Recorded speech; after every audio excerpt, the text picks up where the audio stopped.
Good morning students, class 7 lesson अपना 5th सत्संगति की महिमा। सत्संगति की महिमा। चलो लेसन स्टार्ट करते हैं। यूनानी दार्शनिक अरस्तु ने मनुष्य को सामाजिक प्राणी का, एक यूनानी दार्शनिक थे जिनका नाम था अरस्तु। उन्होंने मनुष्य को क्या कहा? एक सामाजिक प्राणी बताया। वह समाज में ही जन्म लेता है, पलता है और बढ़ता है। जिस प्रकार के लोगों में कोई रहता है उसका प्रत्यक्ष और परोक्ष प्रभाव उस व्यक्ति पर पड़ता रहता है और धीरे धीरे यह प्रभाव उस व्यक्ति की आदत में शामिल हो जाता है। कि अरस्तु एक दार्शनिक अरस्तु थे, यूनानी दार्शनिक अरस्तु। उन्होंने मनुष्य को एक सामाजिक प्राणी बताया है और वो कहता है कि समाज में ही जन्म लेता है और वो बढ़ता है। जिस प्रकार के लोगों में वो रहता है तो वहाँ के जो प्रत्यक्ष और परोक्ष के प्रभाव है उस व्यक्ति पर पड़ता है और धीरे धीरे प्रभाव उस व्यक्ति की आदत में भी शामिल हो जाता है। मनोवैज्ञानिकों का मानना है कि समाज के वातावरण का प्रभाव मानस पटल पर पड़ता है और मनोवैज्ञानिक है उनका क्या मानना है कि समाज के जो हमारा समाज है उस समाज के वातावरण का जो प्रभाव है वो मनुष्य के दिमाग पर पड़ता है, मस्तिष्क पटल पर पड़ता है। यही कारण है कि यदि मनुष्य गुणवान, चिंतनशील और सज्जन लोगों की संगति में उठता बैठता है तो उसमें भी समय के साथ साथ सद्वृत्तियाँ जागृत होने लगती है। भक्ति काल के प्राय सभी संतों ने भी अपने काव्य में सत्संगति का महिमा का गान किया है। कि मनोवैज्ञानिक कहते हैं अगर आप किसी व्यक्ति के पास, अगर कोई व्यक्ति गुणवान है, चिंतनशील, सज्जन है, अगर उसकी संगति में आप पलते बढ़ते उठते बैठते हो तो आपको यकीन है कि उसमें भी समय के साथ साथ सद्वृत्तियाँ जागृत होती रहती है। अगर आप अच्छे आदमी के पास बैठोगे, गुणवान व्यक्ति के पास बैठोगे तो वो आपको तो क्या करेगा? वो भी आपको शिक्षा देगा, गंदी शिक्षा आपको वो देगा नहीं। तो आप ऐसे लोगों की संगति में बैठोगे, उसी संगति का असर आता है तो उसमें भी समय के साथ साथ क्या होती है? सद्वृत्तियाँ जागृत होने लगती है। भक्ति काल के प्राय सभी संतों ने भी अपने काव्य में सत्संगति की महिमा का गान किया है। कि जितने भी भक्त काल के जो प्राय सभी संत हैं उन्होंने भी जो अपने काव्य लिखे हैं उनमें सत्संगति की महिमा का गान किया है। संसार में नकारात्मक प्रवृत्तियाँ सभी को शीघ्र आकर्षित करती है। तो नकारात्मक प्रवृत्तियाँ तो क्या होती है? बहुत जल्दी आकर्षित कर लेती है। उनका प्रभाव स्थायी तो नहीं होता परंतु फिर भी उनका क्षणिक प्रभाव मानव मन को विकृति की ओर ले जाने में सक्षम रहता है।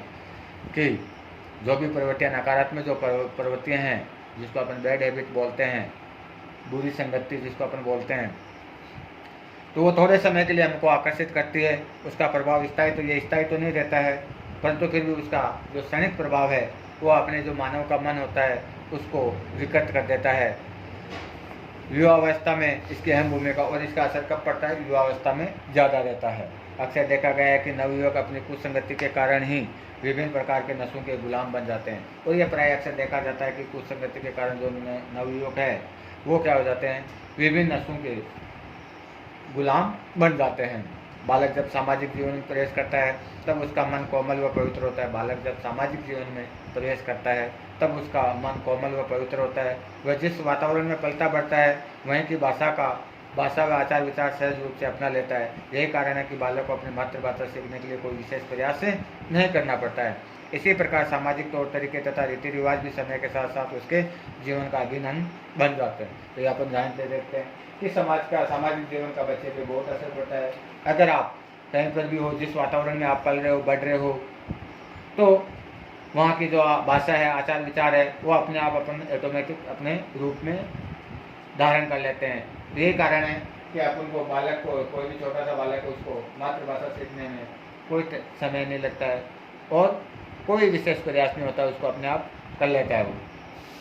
इसी प्रकार सामाजिक तौर तरीके और रीति रिवाज भी समय के साथ साथ उसके जीवन के, और इसी के साथ साथ वो धीरे धीरे जो समाज के जो तौर तरीके हैं, किस प्रकार रहते हैं, उनके क्या रीति रिवाज है, वो भी उनके साथ साथ जीवन के अभिन्न अंग बन जाते हैं। अपन भी देखते हैं आजकल हर की पोशाक अलग होती है, कहाँ का रीति रिवाज अलग होता है, होता नहीं होता। तो वो सब जो होता है बचपन से ही अपन को सीखने की मिल जाती है। क्यों? अपन देख देख के क्यों वहाँ उस समाज में वातावरण में अपन रहते हैं तो उनको देख देख कर अपन भी उसी का अनुरूप ढल जाते हैं। पिछले दिनों अखबार में काफ़ी चर्चा थी कि बंगाल में एक नन्ही बालिका को भेड़िया उठा ले गया। कुछ वर्ष बाद वन अधिकारियों ने उसे बालिका को भेड़िया के शिकंजे से मुक्त करवाया, परंतु इन कुछ वर्षों में ही वह बालिका भेड़ियों की भांति चलना फिरना, खाना तथा आवाज़ निकालना सीख गई थी। शुरू में तो चिकित्सक तथा मनोवैज्ञानिक उन्हें उसे आम मनुष्य की बातें रखने का प्रयास किया, परंतु अपने वातावरण के इस बदलाव से या अन्य कारणों से वह अधिक दिन तक जीवित नहीं रह पाई। इस प्रकार ये भेड़िया बालिका इस बात का प्रत्यक्ष प्रमाण है कि संगति का मानव मन तथा व्यवहार पर कितना प्रभाव पड़ता है। तो ये क्या, एक इस प्रकार की घटना घटी बंगाल में कि एक बालिका, नैनी बालिका थी, उसको क्या भेड़िए उठा के ले गए। अब वहाँ पे उन भेड़ियों के सामने ही वो पली बढ़ी, सब कुछ वहीं हुई। तो बहुत टाइम हो गया था कि वो जंगल में थी।